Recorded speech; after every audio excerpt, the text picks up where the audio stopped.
welcome to this episode. We are here again. Women rise, women at the front lines. My name is Madrine, and today I have Faith Robinah Kabugo. Faith, you're welcome. Thank you so much. Yes, this is a space for women. Yes, basically to uplift young women, encourage us, ourselves, not to give up.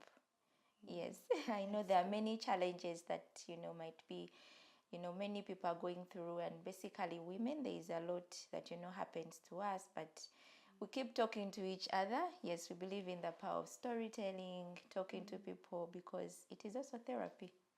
Yeah, so we are really so happy to have you in our studios. Thank you for coming. Thanks for welcoming me. Yes. I'm happy to be here. Yes, so Robinah is a gospel artist. I think many of you have seen her on your screens, TV screens. Yes, she's a gospel artist and an author. She is also a child minister, and she's passionate. She has passion for people, and we are here to know more about her.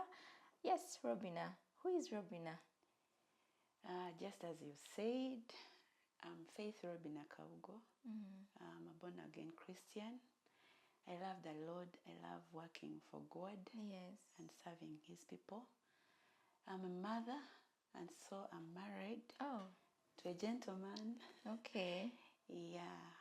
I've been married. We're about to make like 17 years. Oh, wow. Yes. That's quite a journey also. Yeah. Yeah. I'm a gospel artist, just as you said. Though we don't usually want to use the word artist. I'm a gospel minister. I preach the gospel through music. Through music. Yes, I fellowship with Deliverance Church in Tebe. Okay. Where I also serve in the music ministry and child ministry. Yeah. Wow. All right. Before we go into, this, what you're doing now, we want to know more about who Robinah was when she was growing up. I know you've had a painful child history, but we need to know more about it. Yes. How was it growing up as a child?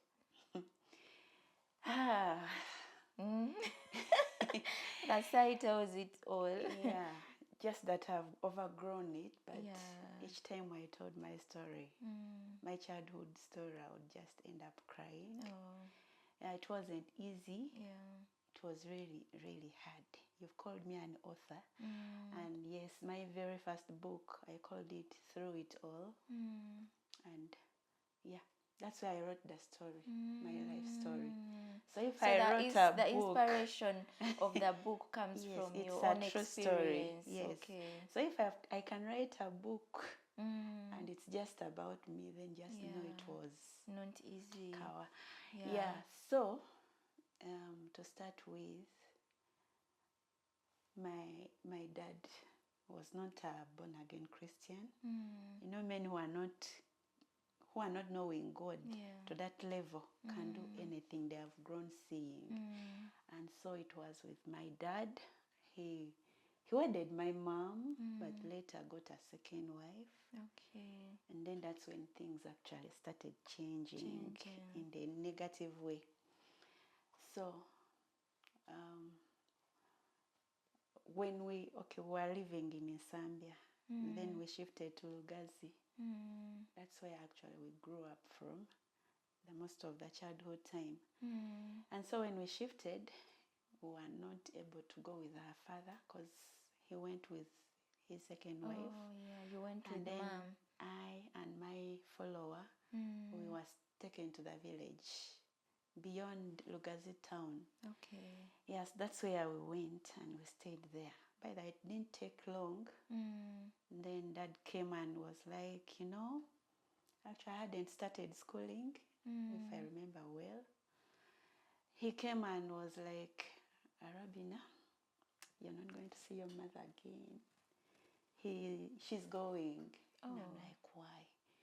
She's going. That's what he told you. He echoed.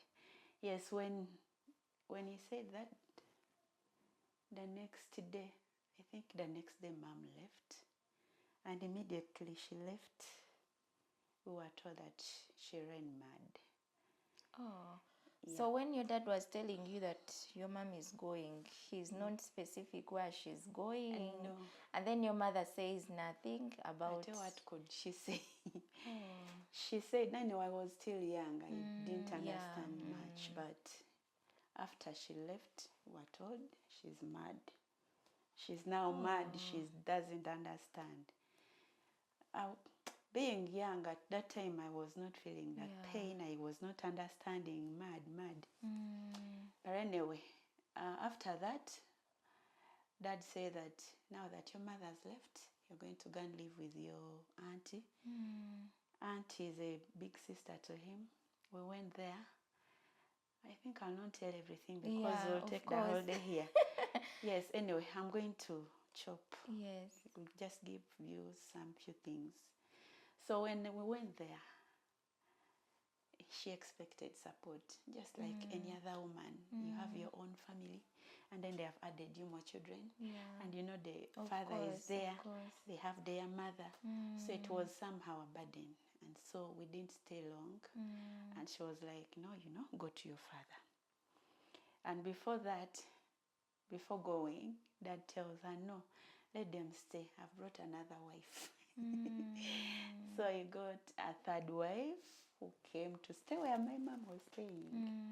Unfortunately, she stayed, if it was long, for only 1 month. And she left.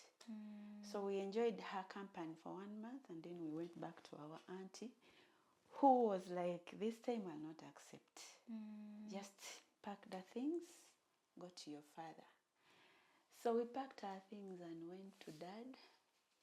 And then we started laughing in the opposite. Then I started to see, sometimes people talk of hell when they're preaching. There are some people who have said, I've gone through hell. And yes, I tested it. So you started seeing it. Yes, we reached there. By the way, there's something I didn't tell you. When my mom left, she was pregnant 5 months. But that pregnancy disappeared. She didn't get a miscarriage. I don't know how to explain it, but it just disappeared. Because I believe by 5 months, something has started that's popping why. up. And so how does it disappear? Okay, you don't know, but did the stomach go back inside?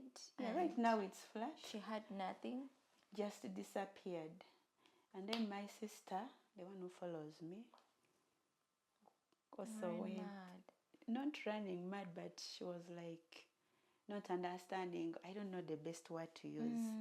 But okay, in Uganda people say teziriko, something like that. And of course that's why they used to call her Wayakwi, that is the name they gave her. She would have some moments when she's okay, and then moments when she's off. No, she went off. According to what we were seeing, the things she was doing were not phenomenal child. At that time, when those things, when we got that change of life. So we went and we stayed there. I was taken to school. My sister didn't go to school. So we lived like that. We lived with our mom. I loved her. I didn't have anything like this one overtook my mother. Up to now, I love her. But she has never loved me, not even an inch. Because even now, I cannot say everything because now she's my mom. But she has never. And at that time, being young, you're just innocent. You see things, they tell you, do this. I did work, housework. I didn't find actually any challenge in doing work. Most especially those early years, my early childhood. I would do everything. Okay, I'm Robinah, as in, because the story might be long and we might not finish it. So exactly what are those moments that you feel were really so bad to you that, this childhood experience was really so bad for you? Okay, it's where I was going. I was always denied food. Oh. Yes. If I did anything wrong, like any child, I would not be punished the way the child is supposed to be punished. I was always tied on ropes. and then they would tie me up on a door frame, then I would be beaten. Was that your father doing that? Yes. And after doing that, I would be arrested. We call it arresting. These days, we arrest our children. You tell your child, go there, you're not going to leave that bedroom until this time. No food? For us, we can't do that. But to me, I would be arrested and I would not be given food. And I was never associating with my siblings, my half-sisters and brothers. And if any one of them was found associating with me, they were always caned, as in were discriminated. Oh dear. That's something that is terrible. Because you feel you're rejected. Actually, I felt I was rejected. I felt I was nothing. I felt like I was not liked. I felt like I was just nothing. Were you able to go to school? Of course, I studied my primary. I managed. Even secondary you went? Yes. Okay. But now, because of those ways they were treating me, there was a time I fought with my stepbrother. And when we fought, as we were fighting, Mom came to separate us. And the way of separation, she just pushed me at the wall. You hit your head? I hit my head, and actually that part never gets hair. It never grows. Oh. And then from there, she reported me. I don't know which words she used, but she reported me to Dad. And every time she reported me, my dad would beat me badly. Not lie down, but always being tied up, and I was always beaten. Like every day it was part of my food. So that time, she reported I was given, arrested, blah. Then there is a day, as children, you always want to go with money to school. And I was not getting that opportunity. And sometimes you've not eaten. So there is a time I stole some money to go and buy things at canteen. But I don't know how it happened. My mom got to know that. You stole the money. So she reported me. Now when I came back, I thought I was going just to die that day, because that was a big habit. I don't want to call it a habit because it wasn't really being done daily. Yes. But I reached home, nothing was happening. I was like, maybe they didn't report me. Now in the night, I hear Dad saying, out of sleep, I hear Dad saying, this girl, I think I've beaten her enough. She cannot understand. She cannot change. This time I'm going to chop her into pieces. Now when I heard that, I was like, whatever Dad says, he does. And so I'll not wait to be chopped. I love my life. But before I go where I'm going, there are moments that Dad would tie me. There is a day I was going to die. Now this one I was told by the aunt we used to stay with.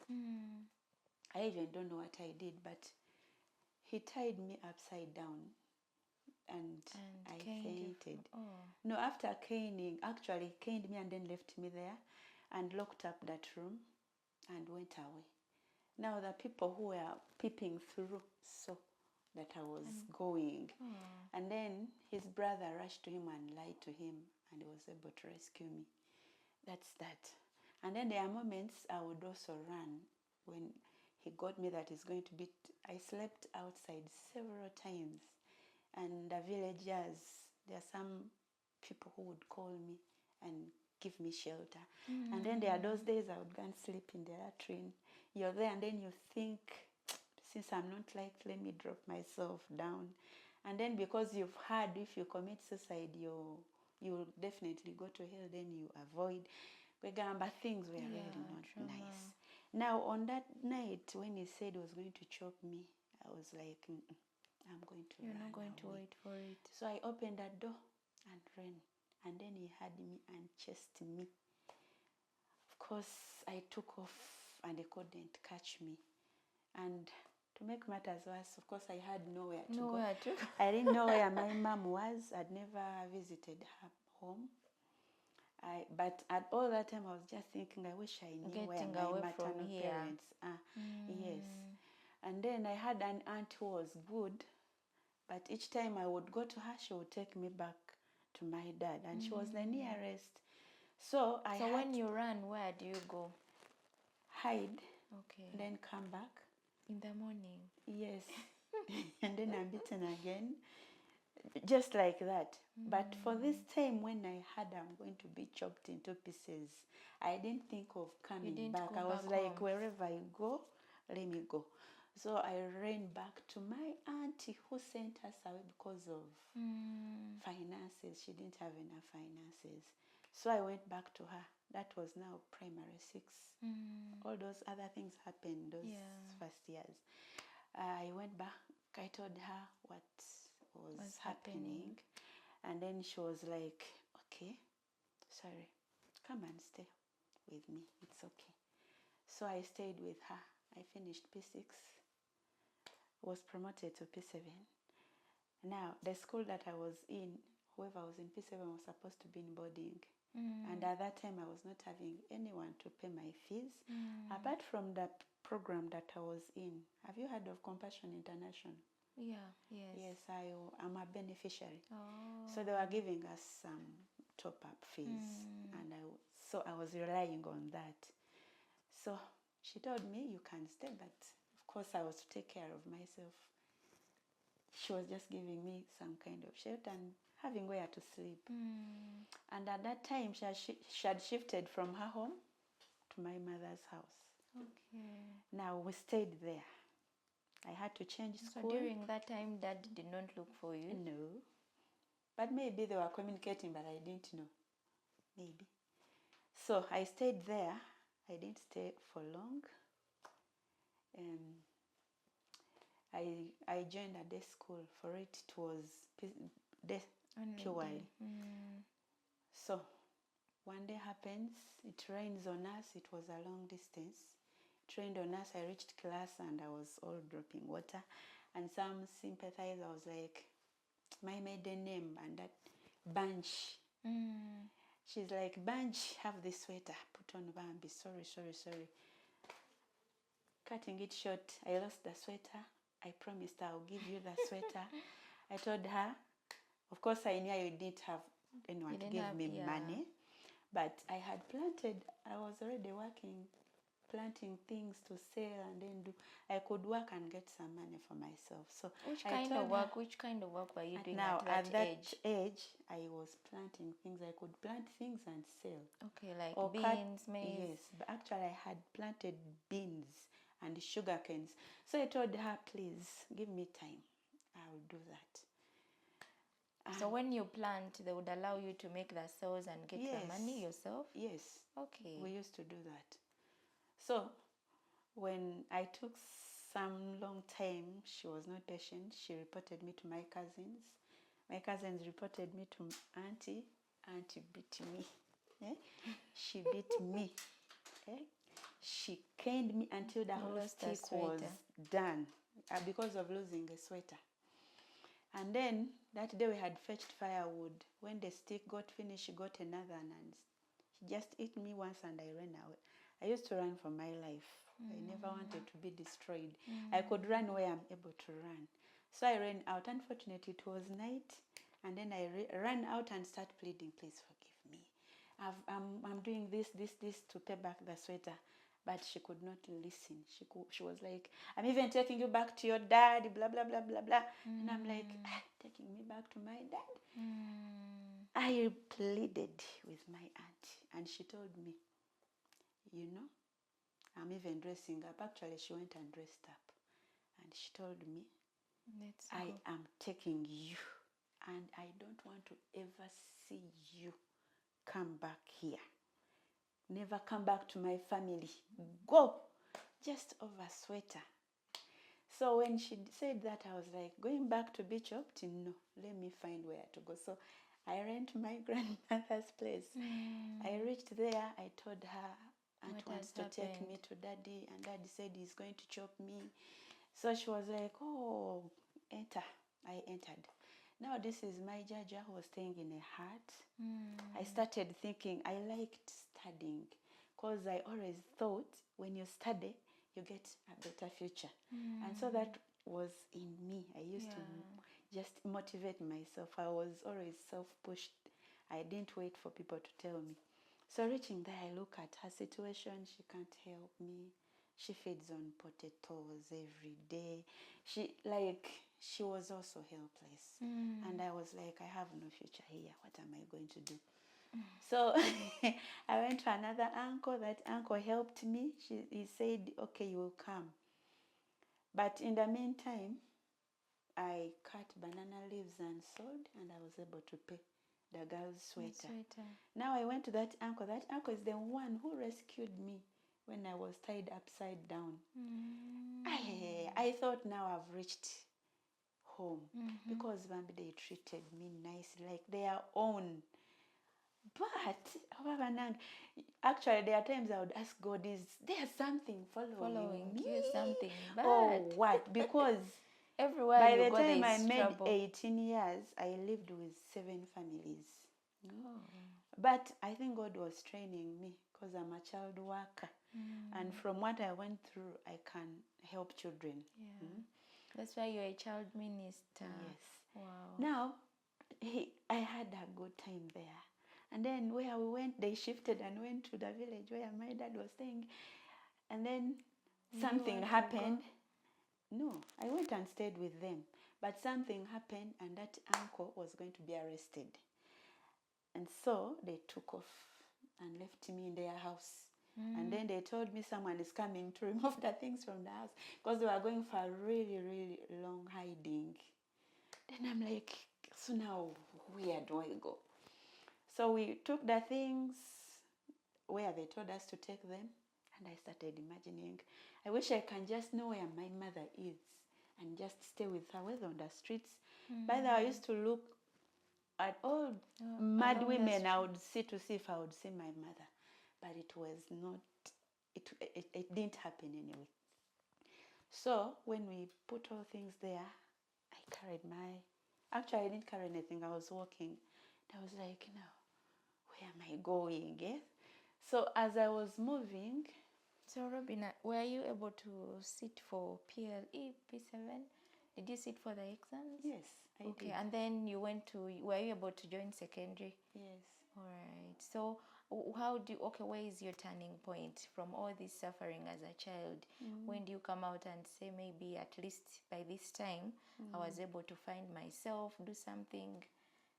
Yes, at that very point. From all that drama that you went through as a child? Yes, from that very point. And that road when I was moving, wondering where to go. So when this aunt finds me, and then she was like, I've had everything that is going on. Come and stay with me. So I went and stayed with her. So I sat for my P7. After the results were back, she was like, I need to take you back to your dad, or to reconcile. You need to reconcile with your father because I will not be able to pay your fees. So we went. She went by herself and told her the girl passed. We need money. We want her to join secondary. And yes, I joined secondary. That's how I joined secondary. So your father allowed to pay the fees? Yes, he paid. Okay. For the first 2 years. S1 and S2. Half of S2. And then something again happened. Anyway, I was born again, and so I taken 14 missions. Then when I came back, he told my aunt, I need my daughter. We are going for some rituals. Oh. Yes. And then my aunt told him, this girl is born again. She doesn't do those things. No, they argued.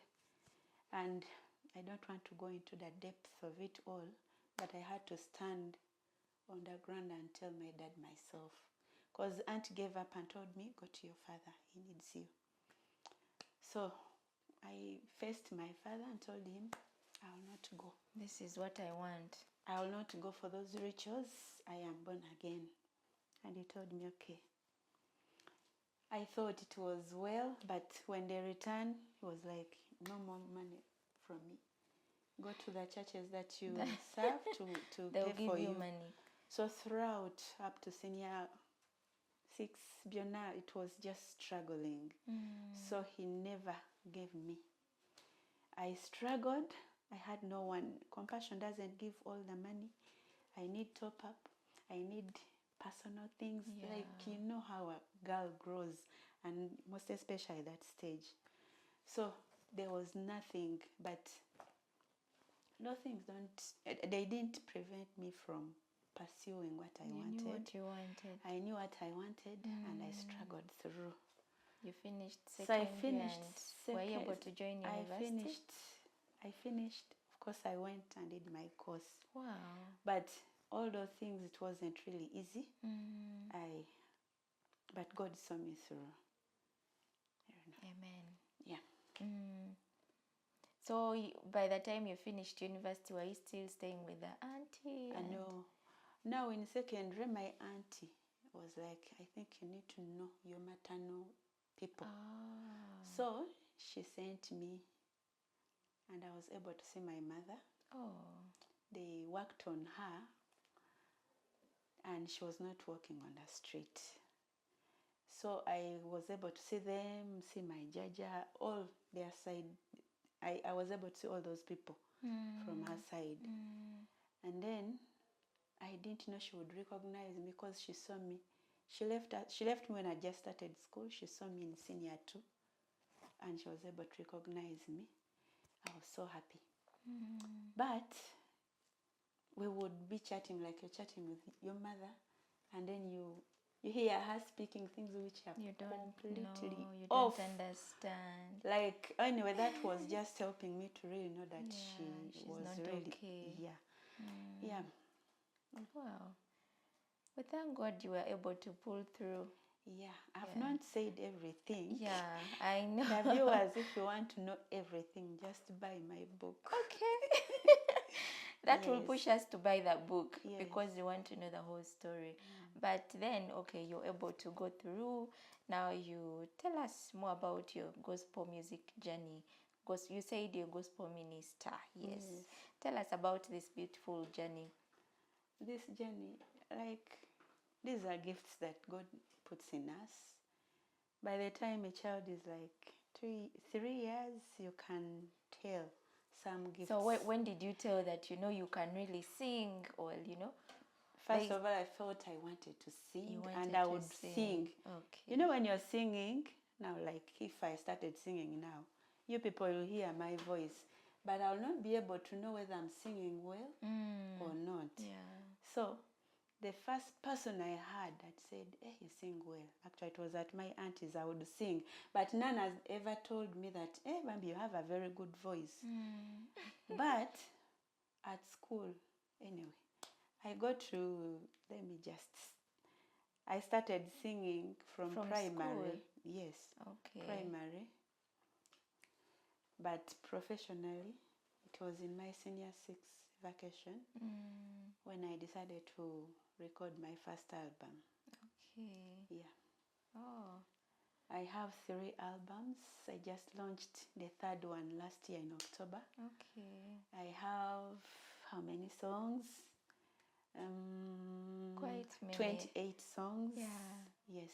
Okay. And so why did you decide gospel music? Because you can become any regular, any regular artist, musician. Why? Because I'm born again, and the Bible says, go ye into the world and preach the gospel. So now, may I preach through music? Yes. Now, I do those gospel songs, yes, but I also do wedding songs. Yeah. Okay. And you can follow her on her YouTube channel. All her music is there. That is Faith Robinah Kabugo. Yes. Her music is there. Very, very inspirational. So, Robinah, like you said, you started recording in senior 6. So who is supporting you do this music? How I because started. Growing up, all this education thing has been a struggle.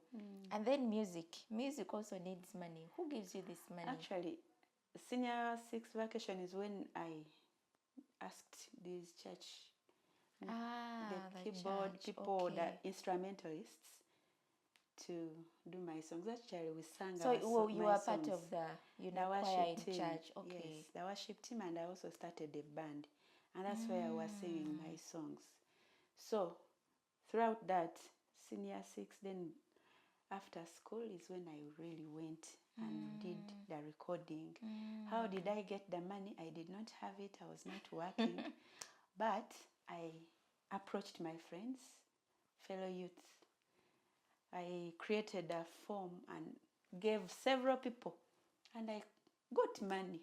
That's how I got the first money. Okay. From friends, and then I went and recorded. Okay. These other ones, of course, I had grown working and then married, had support of my husband and other well-wishers. How is the experience so far in the gospel world, music, basically? My experience, it's good. It's good. It's very, very good, because I'm able to do what I feel I really have to do. It's part of my life. And then I'm able to minister to people. I'm able to reach out to several people. My songs have reached where I've not even reached. Yes. And yes, I've gotten connections. I've gotten people who have supported me just because they saw my songs. Yes. Yeah, so it is good. It is good. It is good. Wow.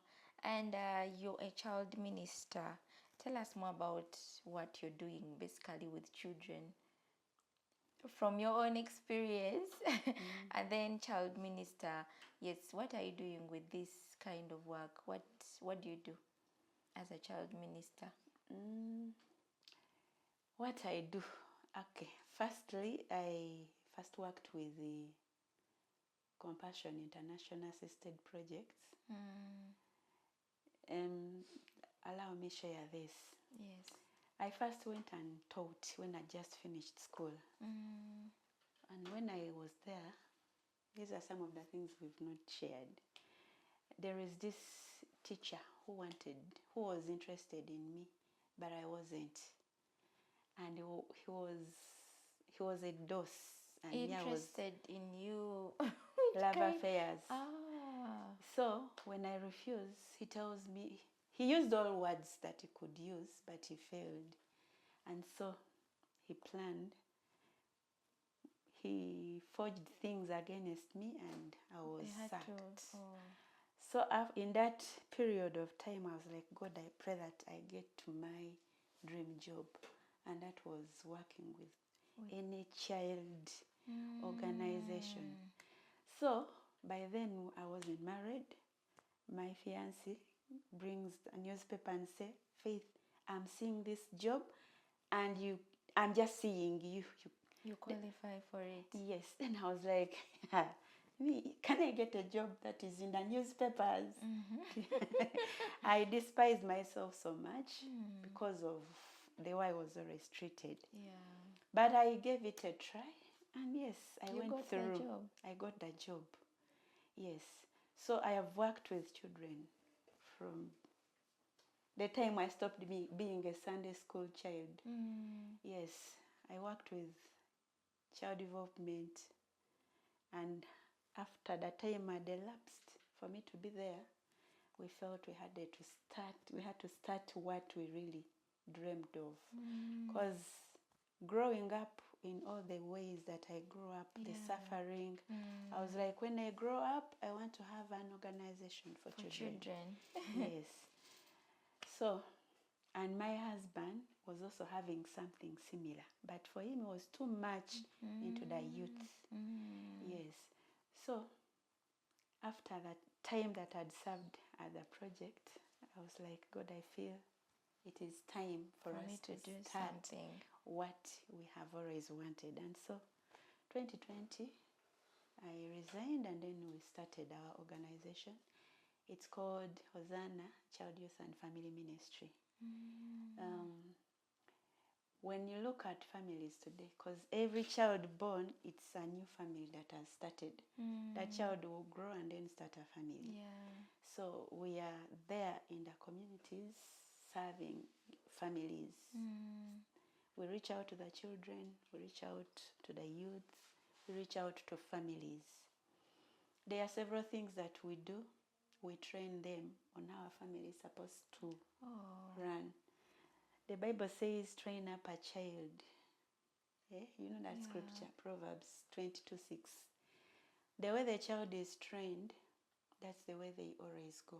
It is biblical, and that's true. And by the way, it's not only the positive side. If the child is trained in a negative way, that child will go like that. Still come up like that. So for us, we work into these children. We usually have camps in holidays where we train them several things. We steal them, teach them those domestic things. Do you know there are children who reach senior 2 and they don't know how to peel matoke? True.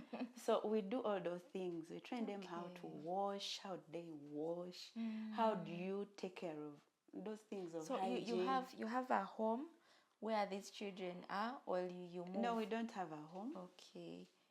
It is you organize like we just organize trainings. them. Okay. Yes.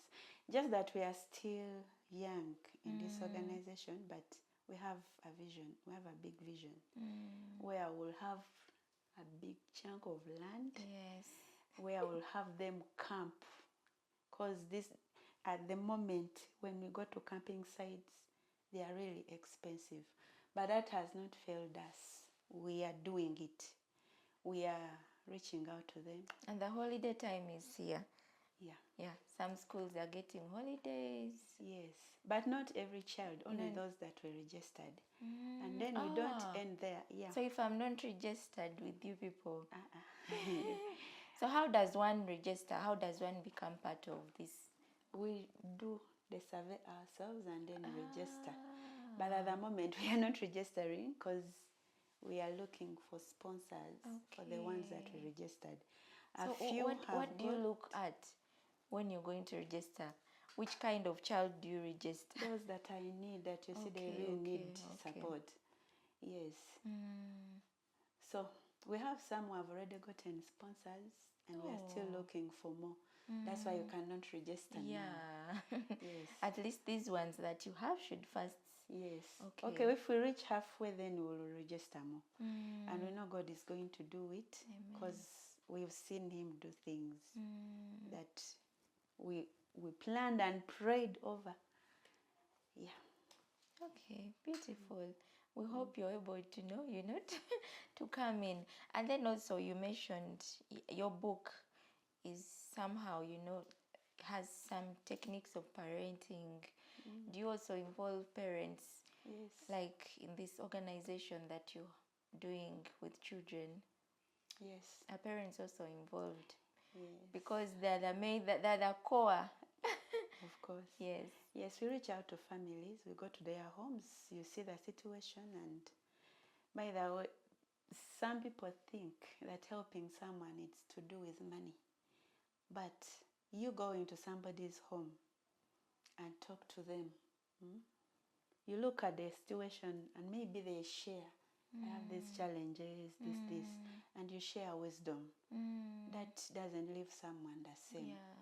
So at the moment, we don't yet have the money that we really require, but we reach out to them. We do the counseling, we do guiding, the counseling and guidance.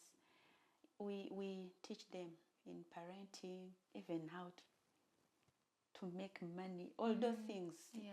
It's really wide. Yeah, so we don't only aim at their children, because now these children learn from their parents a lot. True. There are things that we do not because we were told, but because we saw them happen. Yes. Yeah, so we also talk to parents. Let me bring one scenario, my own experience. Actually, I was sharing it with my husband. Among the families that I lived with, there was this one who shared one room. It was just one room, and they just divided it with curtains. I think you know where I'm going. Yeah. That was when I was in senior 6. They helped me, yes. They were nearer to my school, but I had to leave the home because of what I was experiencing.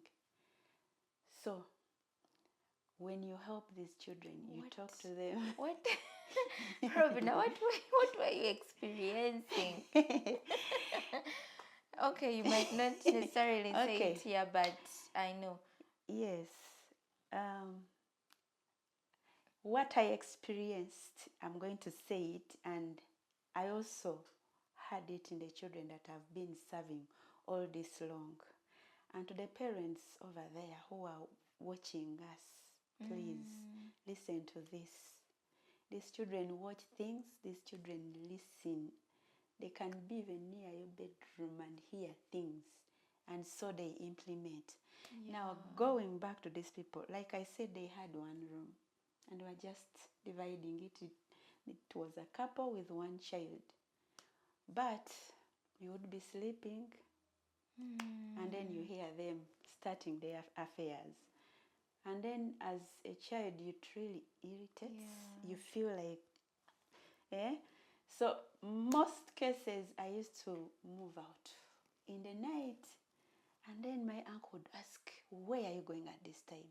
And I would lie, I'm going to read my books. But the truth was, I was moving away from the atmosphere. Yes, people, as you build houses, separate your rooms. Let your bedroom be far away from the children's bedrooms. Because they see things, they hear things, and when they know you're a couple, they'll come to hear what goes on in the bedroom. I didn't want to go into details, but I know you have understood what I'm saying. Yes. So I was driving we teach the children, but we also go to the parents and talk to them, parenting, and giving them solutions. Now, such families, what do they do? Because actually, I experienced so many and because parents you going mentioned through that those things. when you're building, because many of us are not able to build, you get. Yes. Not many of us are able to build, those big houses when you have your own room. So I think what you're doing, talking to these people, how to handle themselves when their children are around, I think it's more important, because it's a short-term solution, to... Yes. Yeah. That's what we are doing. You look at what they have, and then you advise accordingly. Yes. Okay. So where are these, which areas are you mainly focusing? We are in Entebbe. Only. We are in Entebbe for now, but we'll grow. The vision is big. God is working on it. Yeah. God, these things go step by step. Yeah. So at the moment, we are operating just around Entebbe. Although we have one child who already had a sponsor, but they shifted. And so we still follow them up wherever they went and minister to them. Okay, that is beautiful. So Robinah, how are you able to, to do all this? You mentioned you're a mother, and then you're into children, other children, you do your music, and then minister at church. How are you able to do all this? As a woman, we are supposed to be multitaskers, but sometimes it's too heavy and... Yeah, at every end of year, personally, I sit with my husband and we plan. What do we want to achieve this year? What do we want to do? Yes. So we plan for them. We list them and then plan. What are we doing in Jan, back at December? Okay. Yes, so we plan and then you walk by your plans. Yes. All right. Yeah. And with your experience when you're growing up, yes, I think we've seen many these things did not only happen to you, but there are many children who are facing this. Yes. So with your experience mainly as a girl child, as a teenager girl child growing up, those the issues, the challenges girls go through. Yes, you can share your experience with our viewers, and maybe a little advice to these girls that are still growing up. Mainly, maybe they're also facing the same, that going through what you went through. What would you advise, piece of advice to our viewers? Where do I start from? The girl child, know your purpose, know your values, value yourself first of all, and know what God purposed you to be, and live by that. And then stand and be what you really feel you are. And then if it requires you to run, I use that word, run. Run away for but your yes, life. there are things that you have to run away from. I'm going to share some. I don't think I've shared this on air, but let me share it. I feel like sharing it. Yeah. Maybe God is ministering to someone. To the very parents, please get to know your children. Be the best friends to your children. Get to know your children. Listen to them. Give them time. Let them share with you. My dad died, but he does not know that I went through what I'm going to say. And I think all the parents who took care of me, my aunties, they just got to know what I'm going to say when they read my book. Yes. When I was staying with my dad, there was someone who was working at home. My dad used to have so many youths at home, but this particular one, he had left him to sleep at home. And so the room where he was sleeping was leaking, and that night it rained heavily. And now he came and knocked to enter where we were. And they called me. No, it's my mom, I think, who opened. And as for me, I was very sensitive, and I could not sleep completely. I would hear what goes on. So when this guy enters, he came, they sent him, because we were not doing well, by the way. Our family was a humble family. Yes, so he entered. They told him to sleep next to me. Then I was like, no, it's a man sleeping next to me. It was awkward to me. We're sleeping down. So I did not sleep completely after knowing that he was just next to me. But of course, sleep is powerful. Somehow I slept off. Now as I slept off, I'm going to say it the way it is. I felt something touching me. I was like, what's that? Then I get up. As I get up, he says, Robinah, whispering my name. So you know what was going to happen. Yes, parents. So if you did not wake up, if something worse would have happened. Of course, if even I kept quiet, because I did not stay there. That's why I was saying, where you need to run away, move away. Of course, I get you now. I moved away from there. That is one incident. I would have been used in my own father's house. My dad is sleeping in that room and I'm in the next room.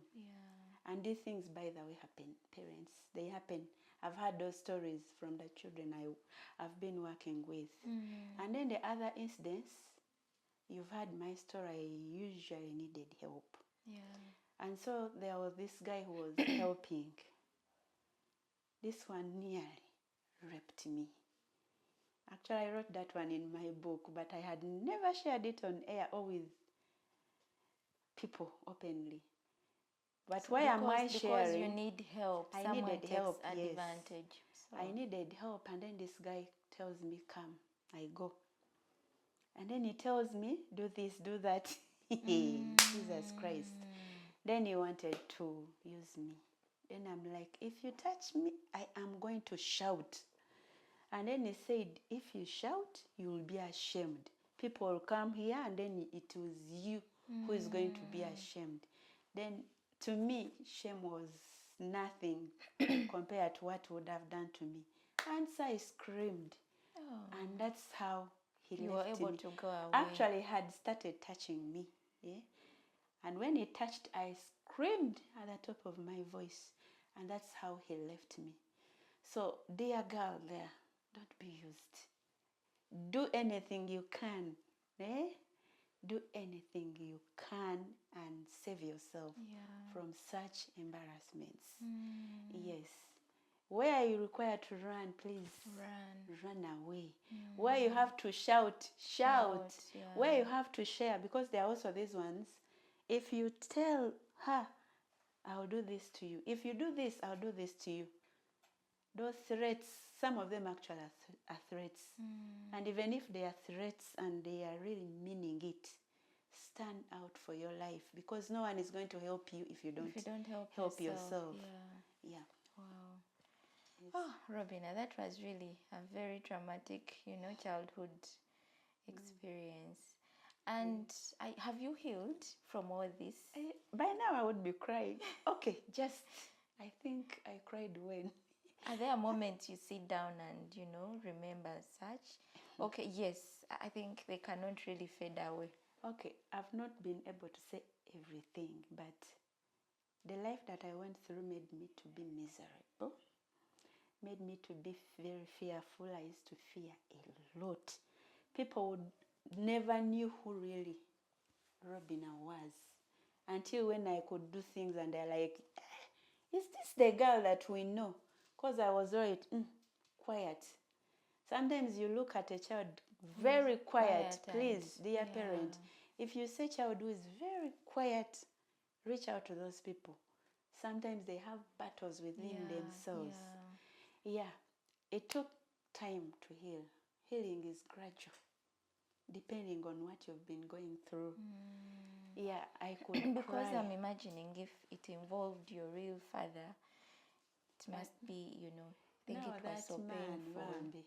It was just an influence. Where you said he passed on, were you able to reconcile with him? Yes, before he passed on? We did. Actually, he called me and apologized. Wow. He told me, I'm really sorry. I never knew your life was going to be like this. But it was just an influence. I don't want to go through those things for the sake of my siblings. Yes, but it was just an influence. We reconciled. I think that's the most important. And several people who knew what my life was like were like, why do you always call your dad your hero? Because I always called him my hero. Of course, I can't say everything, but in his own way, there are things that he used to do. He really loved us. And actually, God, okay. One of the reasons actually why we faced whatever we would face, me in particular, is because of his love.